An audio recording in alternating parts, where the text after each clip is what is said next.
Hello friends, welcome back to my channel. ட்ராமாக்குள்ளே போகிறதுக்கு முன்னாடி மறக்காமல் இந்த வீடியோக்கு ஒரு லைக்கை போட்டுருங்க. அப்படியே கீழே இருக்கிற ஹை பட்டனையும் கிளிக் பண்ணிவிடுங்க. கொஞ்ச நாளாக வீடியோ போட முடியலை, ஸோ அதுக்காக நிறைய பேர் நெகட்டிவாகவும் கமெண்ட் பண்ணியிருந்தீங்க. ஸோ என் சுச்சுவேஷனையும் கொஞ்சம் புரிஞ்சுக்கோங்க. எனக்கு டைம் கிடச்சிச்சின்னா நான் கண்டிப்பாக ரெகுலராக வீடியோ போடுவேன். ஒருவேளை நான் வீடியோ போடலை அப்படின்னா நான் கொஞ்சம் பிஸியாக இருக்கேன், வீடியோ போட முடியாத ஒரு சுச்சுவேஷனில் இருக்கேன் அப்படின்னு சொல்லிட்டு நீங்களே புரிஞ்சுக்கோங்க. ஏன்னா எனக்குன்னு இருக்கிறது நீங்கள் மட்டும்தான். நீங்களே என்ன புரிஞ்சுக்கலங்கும் போது நான் என்ன பண்ணுவேன் சொல்லுங்கள். ஸோ ப்ளீஸ் ஃப்ரெண்ட்ஸ், எல்லாருமே என்னை கொஞ்சம் புரிஞ்சுக்கோங்க. முடிஞ்ச அளவுக்கு நான் டெய்லியுமே வீடியோ அப்லோட் பண்ண முயற்சி பண்ணுறேன். சிந்து பேரிவியுமே கண்டிப்பாக அப்லோட் பண்ணுறேன். கொஞ்சம் வெயிட் பண்ணுங்கள். சரி, வாங்க ட்ராமாக்குள்ளே போயிடலாம்.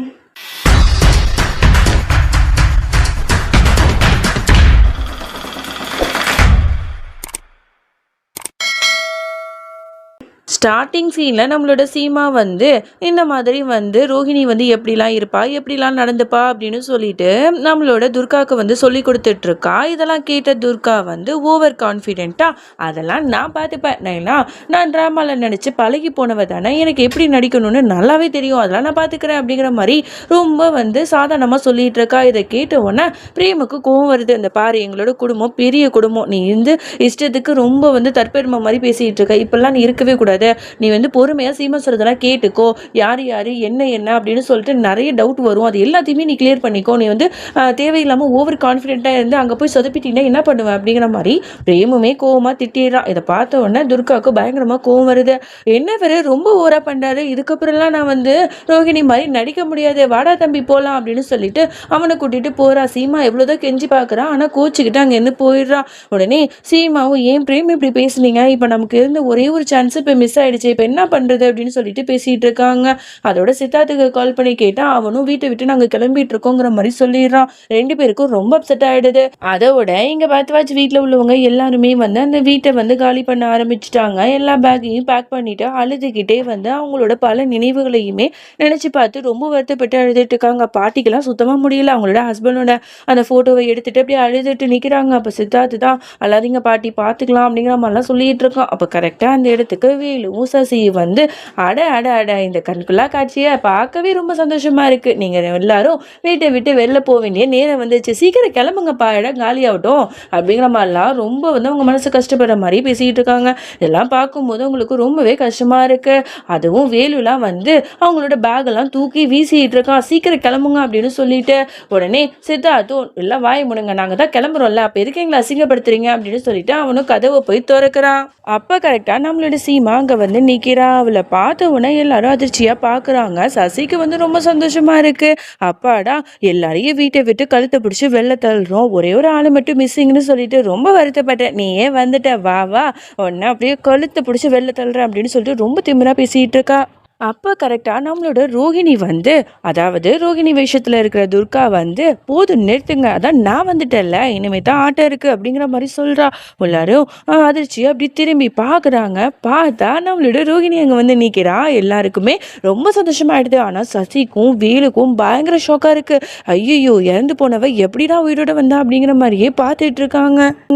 அதோட சீமாவும் எல்லாருக்கும் முன்னாடியும் சொல்லிட்டு இருக்கா, இந்த மாதிரி நம்மளோட ரோஹிணி வந்து உயிரோட வந்துட்டா, நான் தான் சொன்னல, யாருமே என்னை நம்பலை, இப்போயாவது நம்புங்க, ரோஹிணியை பாருங்க அப்படிங்கிற மாதிரி சொல்லிட்டு இருக்கா. உடனே எல்லாருக்குமே ரொம்ப சந்தோஷம். சித்தார்த்தெல்லாம் அப்படியே அவ்வளோ ஒரு சந்தோஷத்தோட நம்மளோட பொண்டாட்டி திரும்ப வந்துட்டான்னு சொல்லிட்டு ரோஹிணி பக்கத்தில் வந்து நிற்கிறான். ரோஹிணி, நீ உண்மையாகவே திரும்ப வந்துட்டியா அப்படின்னு சொல்லிட்டு அவளோட முகத்தில் அப்படியே கையை வச்சு பார்க்குறான். இதெல்லாம் பார்க்கும்போது ரோஹிணிக்குமே ஒரு மாதிரியாக தான் இருக்குது. அதோட மாமியாக்காரங்க, பாட்டி எல்லாருமே வந்துட்டு ரொம்ப சந்தோஷப்படுறாங்க. என்னோட ரோஹிணி உயிரிட வந்துட்டு எனக்கு ரொம்ப சந்தோஷமா இருக்கு, கடவுளுக்கு தான் தேங்க்ஸ் சொல்லணும் அப்படின்னு சொல்லிட்டுலாம் பேசிட்டு இருக்காங்க.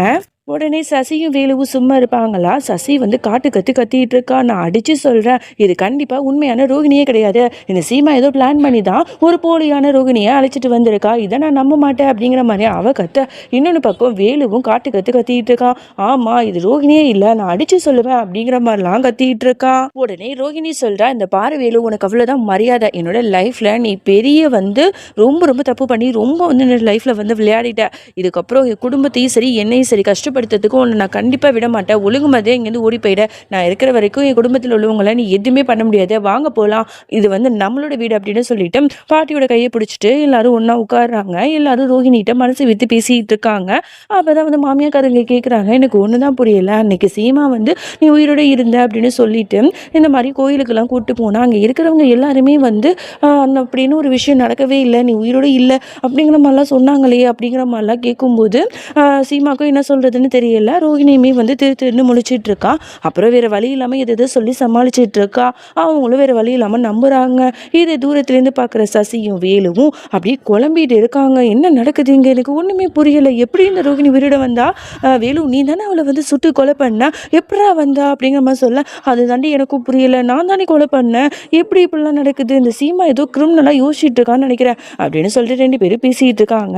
அப்போ உடனே பிரேம் வந்து நம்ம அப்புறம்ல பேசிக்கலாம், ஃபஸ்ட்டு இந்த வேலுவையும் சசியையும் வீட்டை விட்டு வெளில துரத்தலாம் அப்படின்னு சொல்லிட்டு எல்லாரும் ஒன்றா கையை கோத்துக்கிறாங்க. கையை கோத்துக்கிட்டு இவங்க 2 பேரையும் அப்படியே வந்து நேருக்கு நேராக பேச ஆரம்பிக்கிறாங்க. எங்கள் குடும்பத்தை வந்து சின்ன பிணமாக்கி வீட்டை விட்டு வெளில துரத்த பார்த்தீங்களா, இப்போ நீங்கள் 2 பேர் தான் வீட்டை விட்டு வெளில போகணும், ஒழுங்குமதியாக போங்க அப்படின்னு சொல்லிட்டு வீட்டில் உள்ளவங்க எல்லாருமே சேர்ந்து மாட்டுறாங்க. நம்மளோட சித்தார்த்தும் அப்புறம் பிரேமுமே வந்து வேலுவை வந்து திட்டிகிட்டு இருக்காங்க.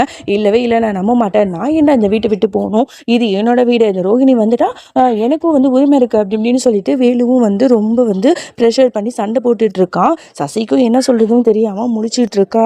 உடனே வந்து வேலு வந்து வார்த்தையை விட்டுறா, உன்னோட பொண்டாட்டி அழகுல மயங்கி என்ன வந்து திருப்தி படுத்திட்டு தாண்டா இந்த சொத்தையே வந்து அவ பேர்ல வாங்கிக்கிட்டா அப்படின்னு சொல்லிட்டு ரொம்ப அசிங்கமாக வந்து பொண்டாட்டியை வச்சு தான் நீ சம்பாரிச்ச இந்த வீட்டோட சொத்தை அப்படின்னு சொன்ன உடனே சித்தார்த்துக்கு பயங்கரமாக கோவம் வந்துட்டு உடனே என்னோட சட்டையை பிடிச்சிக்கிட்டு அப்படியே வந்து அதிதடியாக வந்து சண்டை போட்டுட்டு இருக்காங்க. அப்போ கரெக்டாக வந்து ரோஹிணி வந்து என்ன பண்ணுறது தெரியாமல் முடிச்சிட்டு இருக்கும்போது சசி வந்து தடுத்து நிறுத்துறா, என்ன பண்ணிட்டு இருக்கீங்க, எல்லாரும் கொஞ்ச நேரம் அமைதியாக இருங்க, நான் இப்போவும் சொல்கிறேன் இது உண்மையான ரோஹிணியே இல்லை, அதை வந்து நீங்கள் எல்லாருமே வந்து நம்புறீங்களோ இல்லையோ நான் நம்புகிறேன்.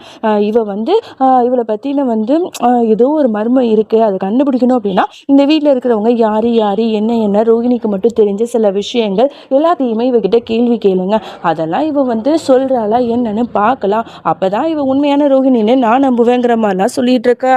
உடனே இதை கேட்ட மனோரஞ்சனி எல்லாருமே வந்து உன்கிட்ட நாங்கள் எதுக்கு வந்து நிரூபிக்கணும், இவ எங்களோட ரோஹிணி தானே, எங்களுக்கு நம்பிக்கை இருக்கு, நீ ஃபஸ்ட்டு வாய மூடு அப்படிங்கிற மாதிரிலாம் சொல்லிட்டு இருக்கா.